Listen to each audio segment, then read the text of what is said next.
democracy, this president does not step up and say to the Homeland Security, you better make sure these Russians can never do this again. Let us know what resources. But when it's bad for him, which is in his optic of why he lost the election, they go to Homeland Security and say, you better figure this out. Vote. He actually won the election. Well, he certainly won the election, and nobody has ever disputed that except him, the greatest of all Irish. Why can't you take the win? Exactly. He won. Because the popular vote mattered to him. Now that's lost it. But that's okay. It's okay for it to burn his butt that he lost, and he could do all he wants to grow his base and win by a lot more than next time. That's the rational response. You do. But this is a great window into what you're dealing with Donald Trump as a man, David Gregory, and it's important to analyze it. There is a little bit of truth. There has to be always a little bit of truth. Well, of course, there is at times election fraud. We do have problems. On a small scale. There's de minimis cases, but they exist, and it plants in people's mind. I knew this thing. I've heard the stories. This person was dead and still voted. This person voted twice. There's anecdotal evidence of small voter fraud, for sure. But the scale has never been there. And why does it matter? Because once again, he's undermining a pillar of our democracy. And that's something that, any self-respecting citizen, let alone a journalist, can't allow, David.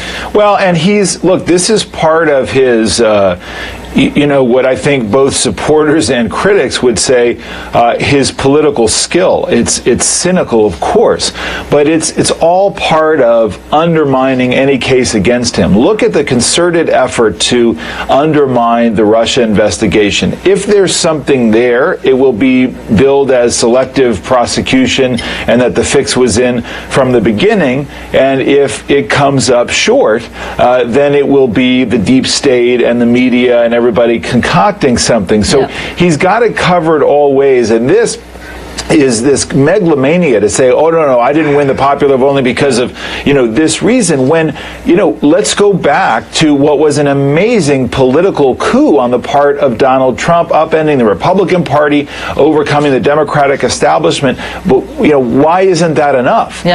Is the big question. But just one more thing on this, because if his diehard supporters don't want to believe the media's take on there not being vast voter fraud, then believe the Republican secretaries of state.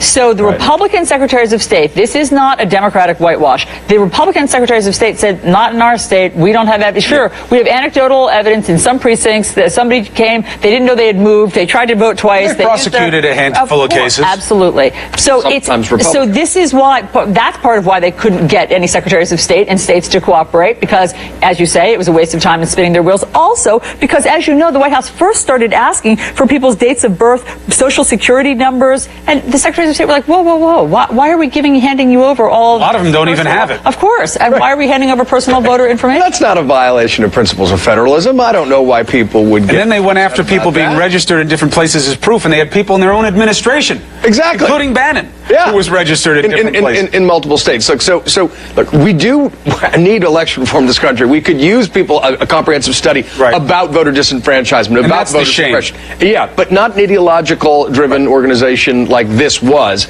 And we'll see now what the Department of Homeland Security actually does. And that's the shame, though, David, right? Because you could do a panel like this, get into gerrymandering, get into what they do in different places and different levels of chilling that they do with the vote. He could have done that, and you know what? He would have expanded his base. Instead, he's just got another day of getting a slap down for a bad political move. Right, and then at the same time that he's threatening more legal action against somebody. All those women who accused him of sexual misconduct, he threatened to sue all of them. Hasn't happened. Now he's threatening to sue Steve Bannon. We'll see if it happens. And he said, he only lost because all these, there was voter fraud. And then again, uses the government for this big commission that goes nowhere because it's a joke. That's what people need to be paying attention to. This is more of the kind of potential long-term damage that the president can do in office. And on a taxpayer dime, too. Always. All right. David Gregory, John Avlon, thank you very much. All right, let's get to this enormous winter storm. It's slamming into the Northeast as we speak. Some areas could get a foot of snow. We tell you where in a live report next.